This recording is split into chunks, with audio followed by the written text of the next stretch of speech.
Hola a todos y bienvenidos. En este video me gustaría hablar acerca de reglas de diferenciación, es decir, las reglas para realizar derivadas. Recordemos que en este caso estamos considerando funciones vectoriales. Y bien, me gustaría empezar con un teorema. El siguiente teorema muestra que las fórmulas de diferenciación para funciones con valores reales, es decir, las que ya estudiamos en cálculo 1, tienen sus contrapartes para funciones con valores vectoriales. Veamos lo siguiente. Entonces, vamos a suponer que u y v son funciones vectoriales diferenciables. C es un escalar, digamos que es un escalar real, y f es una función real valuada diferenciable. Eso es importante. Luego vamos a tener lo siguiente. Bien, en primer lugar tenemos la derivada de la suma de dos funciones vectoriales u y v. Y esto es simplemente igual a la derivada de la primera función vectorial más la derivada de la segunda función vectorial.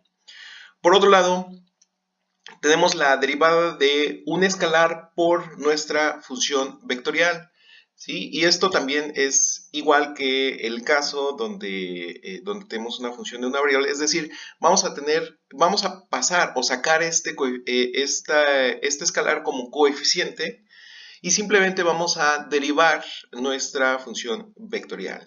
Así que vamos a tener el coeficiente por la derivada de la función vectorial. Por otro lado, tenemos la regla del producto, también conocida como regla de Leibniz. Es decir, si nosotros queremos calcular la derivada, en este caso con respecto a t, de una función escalar, ¿sí? Recuerden que f es una función de variable real, ¿sí? Entonces tenemos una función de variable real, valuada y diferenciable. Entonces, creo que aquí no tengo la variable, entonces vamos poniendo. Bien, entonces, vamos acomodando un poquito. Insisto, tenemos una función de variable real, valuada, diferenciable, y tenemos una función vectorial. Entonces vamos a tener un análogo a la regla de Leibniz. Esto quiere decir que vamos a derivar nuestra función de variable real, es f' de t, por nuestra función vectorial más nuestra función de variable real por la derivada de nuestra función vectorial. Muy bien, entonces recordemos que directamente no existe la multiplicación de vectores como tal, como la tenemos en este sentido, pero sí tenemos opciones. Tenemos el producto punto y el producto cruz. Entonces, para el producto punto tenemos también una regla de derivación. Entonces, la derivada con respecto a t del producto punto de dos funciones vectoriales es similar a otra regla de Leibniz, es decir, vamos a tener la derivada de la primera función vectorial por la segunda función vectorial sin derivar, más la primera función vectorial sin derivar, producto punto, por la función vectorial, la segunda función vectorial derivada. Noten ustedes que aquí hay dos productos punto, ¿de acuerdo? Y bueno, tenemos su análogo para el producto cruz. Recordemos que en el producto punto de vectores obteníamos un escalar y en el producto cruz, dado que lo podemos calcular, por ejemplo, por medio de un determinante, bueno, obtenemos un vector en el caso del producto cruz de los vectores. Pero bueno, lo que nos interesa es la derivada del producto cruz de dos funciones vectoriales. ¿Sí? Entonces, esto también es una regla de Leibniz. Esto quiere decir que primero vamos a derivar u y vamos a hacer el producto cruz por la función vectorial v más u producto cruz con la derivada de la función vectorial v. Por lo pronto vamos a hablar acerca de una regla de la cadena. Esto quiere decir que nuestra función vectorial u, en lugar de estar evaluada en t, está evaluada en una función que depende de t, una función de variable real valuada. Ok, entonces, diferenciable, por supuesto. Lo que vamos a tener es un análogo de la regla de la cadena. Esto quiere decir que lo que vamos a hacer es derivar nuestra función vectorial u con respecto a f de t, y a esto lo vamos a multiplicar por la derivada de la función de variable real. Bien, entonces esto es lo mismo que f' por u' de f de t. Bien, entonces demostrar estas propiedades no es complicado. ¿Qué les parece si vemos la prueba de la fórmula número 4? Es decir, la derivada del producto punto de dos funciones vectoriales. Y bien, entonces sean, por ejemplo, u igual a f1 de t, f2 de t, f3 de t y v g1, g2, g3. Obviamente necesitamos que las funciones f y las funciones g sean diferenciables. Bien, entonces el producto punto está definido de la siguiente manera. Vamos a multiplicar las primeras entradas y a eso le vamos a sumar la multiplicación de las segundas entradas de los vectores f2 y de g2. Y bueno, esto también le vamos a sumar las terceras entradas de nuestros vectores f3, g3. Esto, si nosotros usamos la notación sigma, es la suma desde igual con 1 hasta 3 de fi por gi. Bien, entonces la regla de la derivada del producto nos dice lo siguiente. A ver, entonces nada más me hace falta una s en este enunciado. Bien, entonces aquí lo tenemos. La derivada del producto punto de estas funciones vectoriales va a ser simplemente por la ley que nosotros acabamos de determinar, que esto es simplemente la derivada con respecto a t de estas componentes, de estos productos. Bien, entonces la derivada del producto, aquí no me refiero a la derivada del producto punto vectorial porque no podemos usar en una demostración lo que queremos demostrar. Aquí me refiero a la derivada del producto de funciones. ¿Sí? Entonces nosotros podemos incluir esta derivada dentro del símbolo sigma, ya que simplemente estamos derivando productos. Y al derivar los productos, nosotros sabemos por la regla de Leibniz de cálculo 1, de cálculo de una variable, que esto es simplemente fi' por gdi más fi por gdi'. Bien, entonces sabemos, dado que esta es una suma finita desde igual a 1 hasta 3, que esto es igual a estas dos sumas.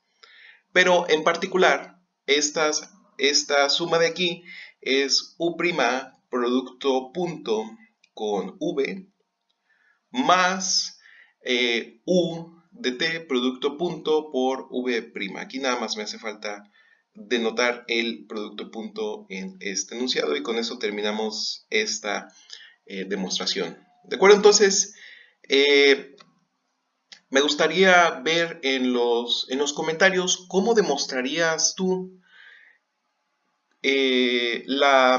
las otras propiedades que enunciamos en el teorema pasado. Ya demostramos esta, vimos que no es tan complicado. Entonces, ¿cómo demostrarías tú las demás? Vamos viendo un ejemplo. El ejemplo dice lo siguiente: demuestre que si el valor absoluto, o bueno, la magnitud de r de t es igual a una constante, entonces la derivada de r de t es ortogonal, es decir, forma un ángulo de 90 grados o pi medios radianes a r de t para todo t. Bien, aquí de los vectores nada más me gustaría recordar una propiedad. Nosotros sabemos que si el producto punto de dos vectores es igual con 0, esto significa que el ángulo entre estos vectores es de 90 grados o pi medios radianes. Bien, entonces vamos comenzando con lo siguiente. Si nosotros hacemos un producto punto de una función vectorial consigo misma, es lo mismo que la magnitud de la función vectorial elevada al cuadrado, lo cual, por lo que dijimos en el ejemplo, pues esto es igual a esta constante elevada al cuadrado, ¿sí? Y una constante elevada al cuadrado sigue siendo una constante. Entonces, sabemos que la derivada de estas igualdades es 0.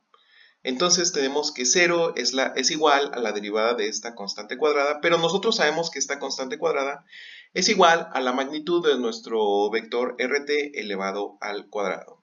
Y esta magnitud de nuestro vector rt es igual al producto punto de rt con r de t, ¿sí? Nuestra función vectorial. Entonces aquí aplicamos la regla número 4, que es la derivada de Leibniz para el producto punto, donde vamos a tener que esto es r' de t por r de t más r de t por producto punto r' de t. ¿Sí? Estos son vectores, así que les estamos haciendo el producto punto. Repito, es r' de t, producto punto r de t, más r de t, producto punto r' de t.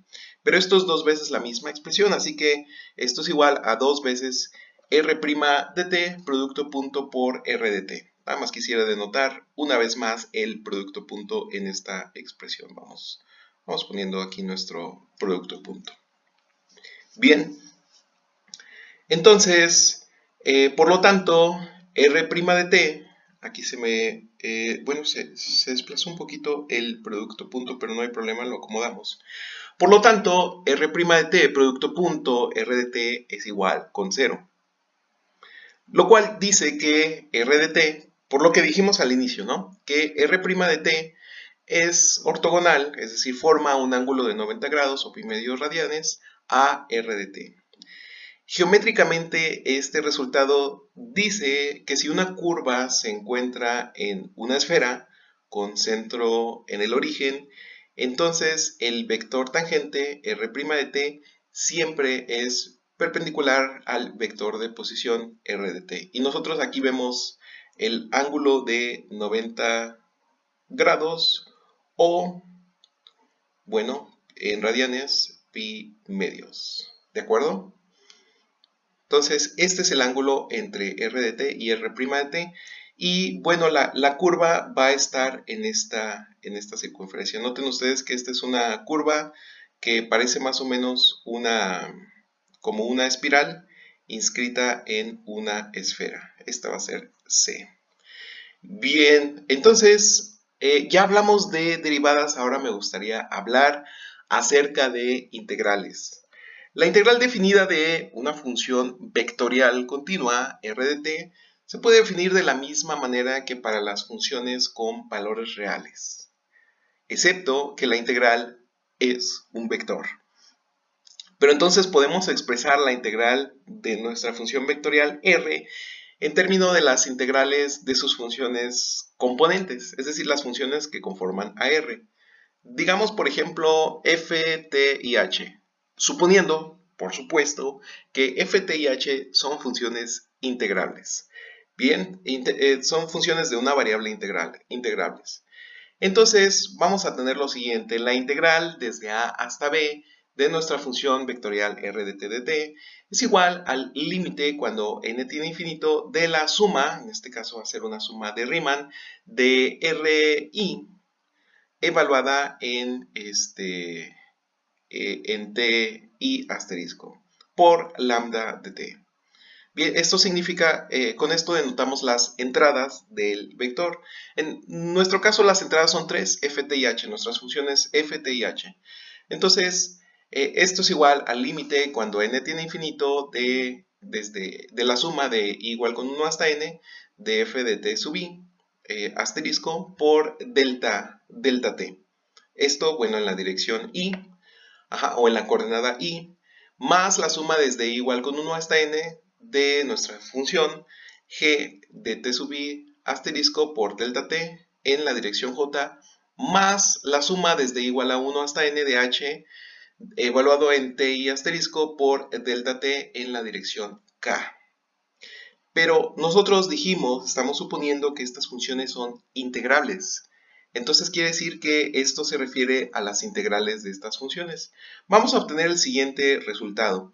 Esto nos dice que la integral desde a hasta b de nuestra función vectorial r de t de t es igual a la integral desde a hasta b de la primera componente f, f de t de t, multiplicada en la dirección i o por la coordenada i, como ustedes lo quieran ver, más la integral desde a hasta b de la función g de t dt en la dirección j más la integral de a hasta b de la función h dt en la dirección k. ¿De acuerdo? Recordemos que i, j y k, bueno, es otra manera de referirnos a estas coordenadas x, y, z. Pero bueno, esto significa que podemos evaluar una integral de una función vectorial integrando cada función componente. Bien, así de sencillo. Entonces, cuando tengamos que hacer una integral, solo integramos las componentes. Podemos extender el teorema fundamental del cálculo a funciones vectoriales continuas de la siguiente manera. Entonces, si nosotros tenemos la integral de nuestra función vectorial rt dt, aquí nada más me hace falta un t, si ustedes me lo permiten, vamos poniendo el t faltante. Bien, entonces aquí estamos, porque estamos integrando con respecto a t. Bien, esto es igual a r mayúscula, es decir, la antiderivada de nuestra función vectorial r de t, evaluado en b menos la función antiderivada vectorial evaluada en a. ¿Sí? Donde, una vez más, r mayúscula es una antiderivada de r minúscula, es decir, la derivada de r mayúscula de t es igual a la función vectorial r de t. Usamos la notación r mayúscula de t es igual a la integral de r minúscula de t para integrales definidas o antiderivadas. Bien, entonces vamos viendo el siguiente ejemplo. ¿Sí? El siguiente ejemplo dice que si r de t es igual a 2 coseno de t en la dirección y más seno de t en la dirección j más 2t en la dirección k, entonces la integral de r de t es igual a la integral de la primera componente, es decir, 2 coseno de t, más, bueno, esto en la dirección y, más la integral de seno de t en la dirección j, más la integral de 2t dt en la dirección k. Estas integrales, pues, de la materia de cálculo ya sabemos hacerlas. Estas integrales son 2 por seno de t en la dirección y menos coseno de t en la dirección j más t al cuadrado en la dirección k más c, donde c es una constante vectorial de integración, es decir, es un vector. Bien, entonces, por otro lado, la integral desde 0 hasta pi medios de r de t dt es simplemente la integral, es simplemente este resultado que tenemos 2 por seno de t por i menos coseno de t por j más t al cuadrado por k, evaluado desde 0 hasta pi medios. Es decir, primero evaluamos todo esto en pi medios, con lo cual obtenemos esta expresión, menos, y le vamos a restar toda esta expresión evaluada en 0, con lo cual obtenemos este pequeño vector acá. Entonces, sí, estas primeras tres componentes, el i, j y k, salen de evaluar en pi medios, aquí lo evaluamos en pi medios, menos, y tenemos estas otras tres componentes que salen de evaluar nuestra función vectorial, ¿sí? Esto es obviamente t igual a pi medios, y aquí evaluamos nuestra función vectorial en t igual con 0, ¿sí? Sumando cada una de las componentes ya evaluadas, bueno, obtenemos 2 menos 0 en la dirección y, menos 0 más 1 en la dirección j, y pi al cuadrado entre 4 menos 0 en la dirección k. Con lo que finalmente obtenemos 2i más j más pi al cuadrado entre 4 por k. Y con eso finalizamos este ejemplo. Muy bien, si queda cualquier duda, por favor, déjala en los comentarios o ponte en contacto conmigo y nosotros nos vemos en el siguiente video. Hasta luego.